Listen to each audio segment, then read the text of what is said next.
This week on the social medias, Blue Beetle director came out and said a bunch of gobbledygook concerning Bane and interventionism and all that other weird stuff. And our social media correspondent, Aaron Sparrow, is on the case. How you doing, Aaron?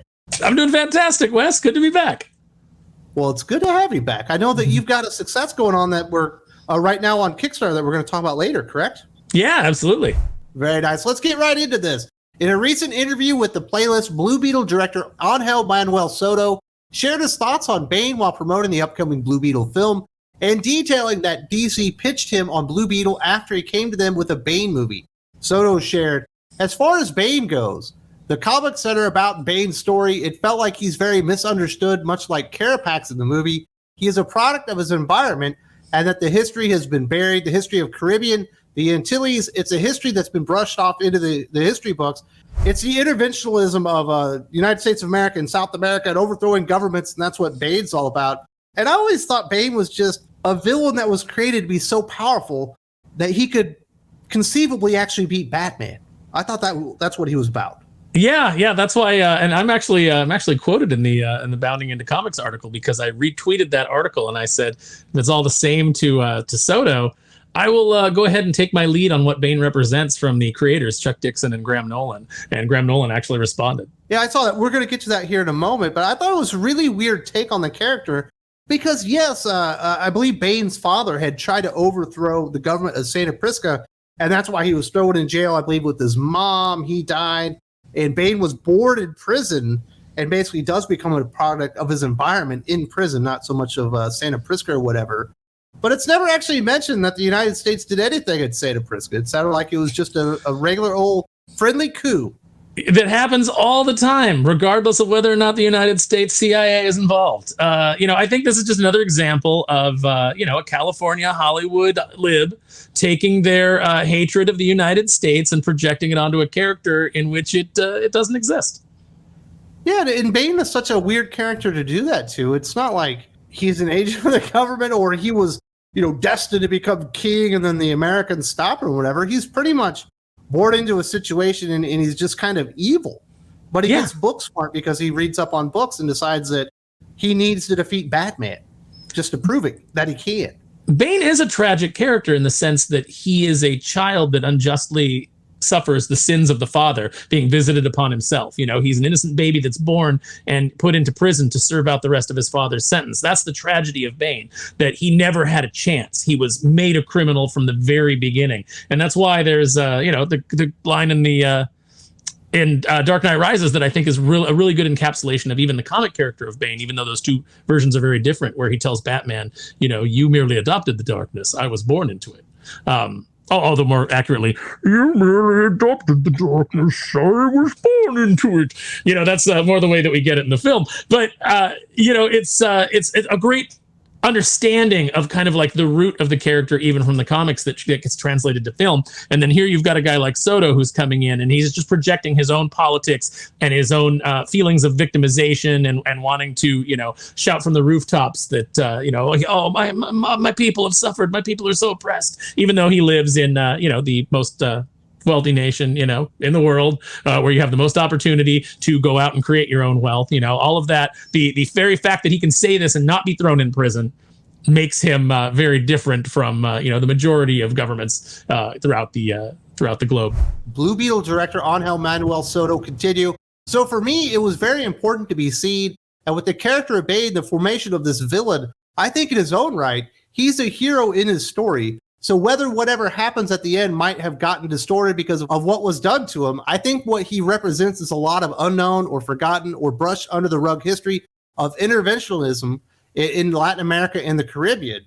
Honestly, after reading Nightfall and seeing what Chuck Dixon and Graham Nolan and others did in that story, I don't understand how anyone could ever come to the conclusion that Bane is the hero of his own story. Well, you hit the nail on the head right there, Wes, because you said no one who reads the Nightfall story, no one who actually reads stories by Chuck Dixon and Graham Nolan, the creators of Bane, about who Bane is, could possibly come away with this. And you're absolutely right, because this guy didn't read any of that. didn't care, just looked at Bane and said, how can I project my own thoughts and feelings and politics into this character? How can I stuff this character's skin with me? And this is the sort of thing that we're just really tired of seeing. And this is why the writer's strike is not getting a lot of sympathy from not even pop culture fans, much less the general public, is because we just see these people as narcissists that are continually projecting themselves into characters and into projects and into mythologies that they didn't create. They didn't earn this position, and they're simply, stuffing their activism into things where it doesn't, into places where it doesn't belong. Yeah, it's crazy because when you look at the Nightfall story, and when he arrives in Gotham, Bane on purpose lets go of all the most violent killers in the entire city just so he could make Batman catch them all again while they're out there murdering people, to wear him down so he could prove that he could kill Batman if he wanted to. Mm-hmm. Like, this isn't fucking Magneto here. Where you can be like, well, I can understand how maybe he feels like he's been persecuted and now he wants some type of vengeance or whatever. Certainly Bane was persecuted, but it wasn't by Batman. It wasn't by Gotham. It wasn't by the United States. It was by Santa Prisca.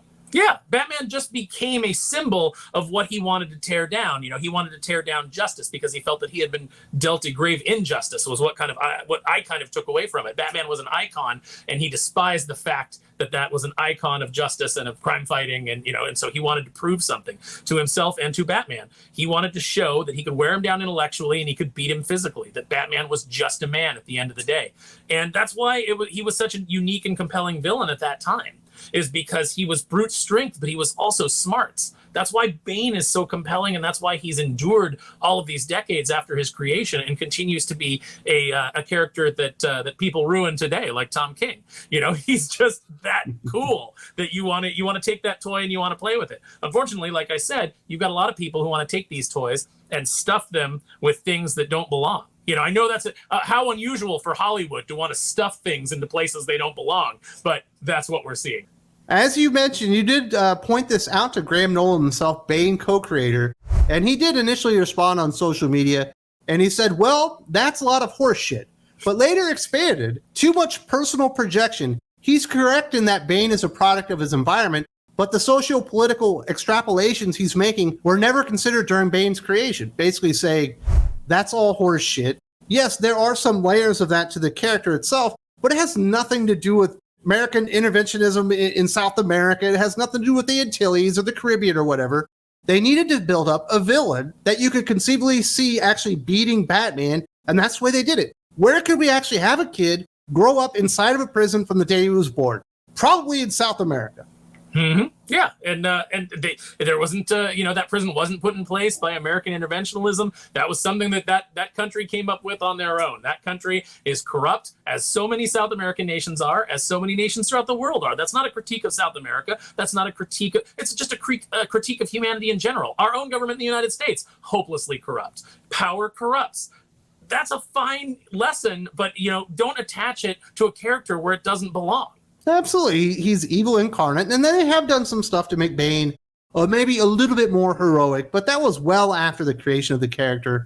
And, obviously Graham Nolan and I believe Chuck Dixon played a part in that. I think it was Bane Unconquered, right? Where he kind of came back and he wasn't a good guy, but he was doing good stuff, kind of stuff. So you can do things with the character. Yeah. Little anti-hero, kind of actions. You can definitely do that because, at the end of the day, most people, whether they lean more towards, chaotic neutral or lawful good, most people tend to fall in the middle. They do some good, some bad. So you can do that with some characters. Not every character has to be wholly evil, although I do occasionally like a character that's just a mustache twirling villain. You could even say about Dr. Doom, who is hopelessly evil, that, he does have some noble goals here and there. He takes care of his people. Yes, he is a dictator, but he does look out for his country. He keeps it safe, and he tries to create a decent life for the people as he sees it. He did try to retrieve his mother from hell. Doom has done some good stuff. He tried to save the universe and stitch it all together in Battle World, even though he made himself God Emperor. The only time Doom does anything good is when he has something to gain on it. Bane is somewhat a very similar character in that. And I applaud Graham Nolan and all these creators out there. When people decide to go in there and co-opt your character and decide to put layers of bullshit that don't belong on there, you should call them out and tell them they're stupid. Yeah, and thank goodness that they told him no. because that movie would have tanked and it would have lost them hundreds of millions of dollars like Blue Beetle's about to do. So, they didn't make the best decision by handing him another project, but at least they kept him off of Bane, who could conceivably make them some money in the future in a Batman film. I did mention you do have a project going on the Kickstarters right now. Very exciting stuff. Did you want to tell our peoples what's going on? Yeah, actually. So for Merc Publishing, did a book called DEATHRAGE. You guys maybe have heard me talk about. I came in, was brought into Merc. They had done a few of these issues already.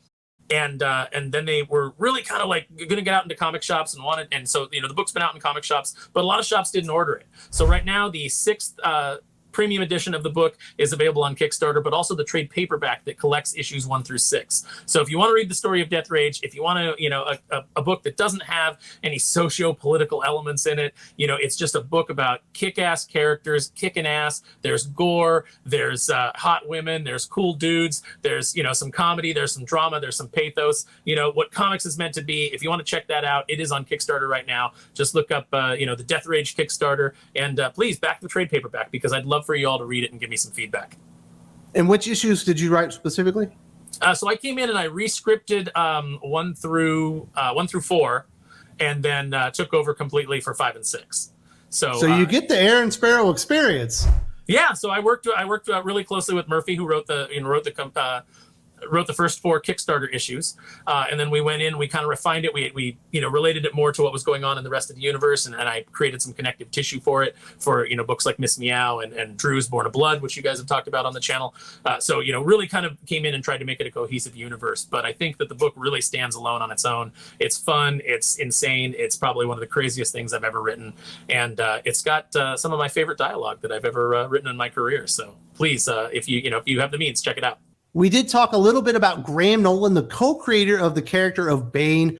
Fortunately, I've also had the other co-creator of that, Chuck Dixon, live here on the channel. We had him for Comics Aficionados, but I also had a nice interview with him. It's about an hour long, but if you've never seen this one, definitely check it out, because this guy is an icon in comic books, and definitely people should be learning from him every single day. There's also a link in the video description.